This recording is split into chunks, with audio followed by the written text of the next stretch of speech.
My name's Dr. Emma Sheehan. I'm an Associate Professor of Marine Ecology at the University of Plymouth. Hi, I'm Marija Sciberras. I'm an Assistant Professor at Heriot-Watt University at the Lyell Centre, so I'm based in Edinburgh in Scotland. And I'm the second supervisor for this project. Hi, I'm Tom Hooper. I'm the Chief Fisheries and Conservation Officer at the Isles of Scilly Inshore Fisheries and Conservation Authority, based in the Isles of Scilly. The idea about learning more about ocean sediments and the importance of ocean sediments for management and policy actually started over 10 years ago when we were studying a marine protected area in Lyme Bay, which had been protected from scallop dredging. And we learned that sediments that we previously thought were always mobile and therefore suitable for fishing, by being protected, actually started to stabilize and bind and started being suitable habitat for more reef-associated species. So that made us realize that actually the previous concept that rocky reef habitats aren't suitable for fishing, but mobile sediments are, has been challenged. And so we want to learn more about that in more places.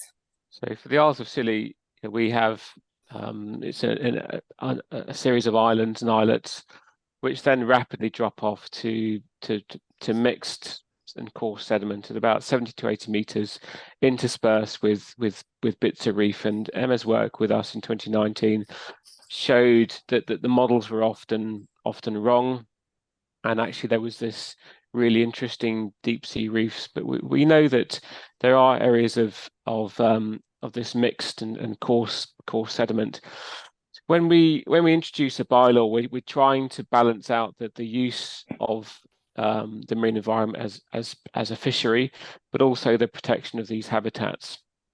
And we have a new bylaw which is going to be introduced, which will set aside an area which trawling won't be allowed, but there will be an area where some otter trawling will take place. And from our point of view, it's really important that we monitor and we follow this new regulation through the years and understand the impact that this new activity has. And ultimately, the question really is, and it's a really unique opportunity to take an area which hasn't really been used for the last 10 years and understand the impact that trawling has on the sediments and the species that live there. So you are very much an interdisciplinary team. Could you tell me a little bit more about how your different expertise will contribute to this PhD project?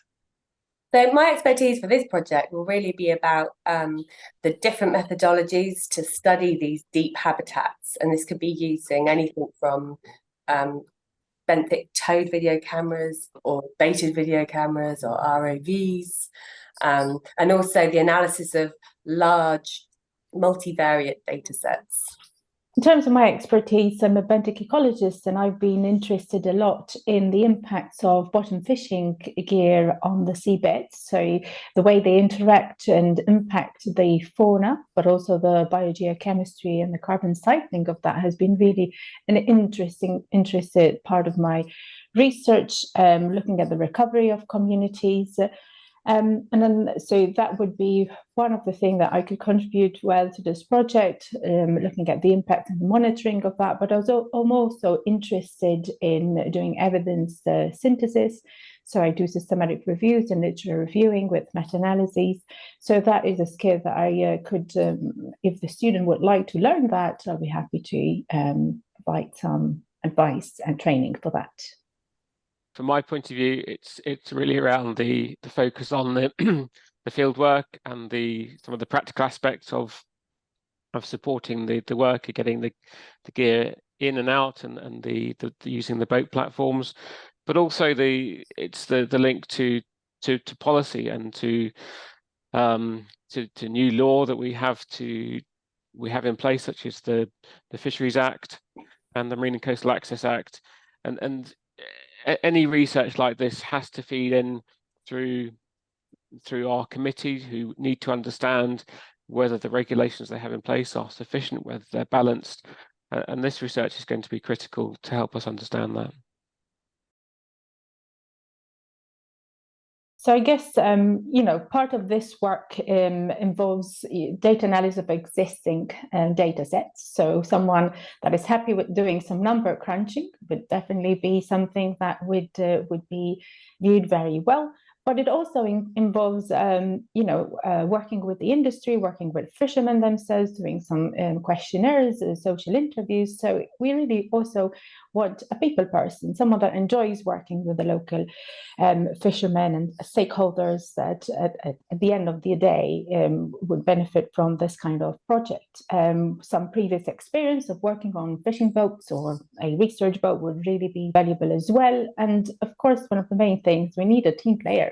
Someone with a smile and really motivated to learn and do a PhD. What would be involved in the first year of the PhD for the successful candidate?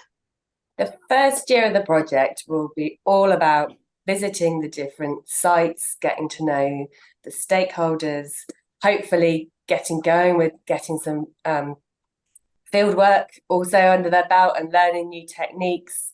But mostly really formalizing these questions and the design for this PhD. We have an idea of what we'd like to do, but it will be for this PhD student to work closely with us.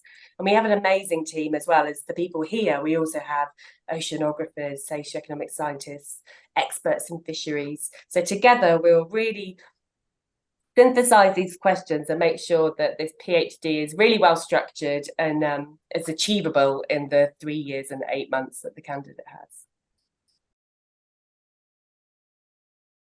I think that's a really valuable step up into working within like policy science interface, helping us understand the practical components of how different regulations, different ways of managing the marine environment are applicable within organisations such as the Marine Management Organisation, DEFRA, government, IFCAs, and research organisations such as CFAS. But that's outside of academia, and I'm sure within academia there's plenty more applications as well.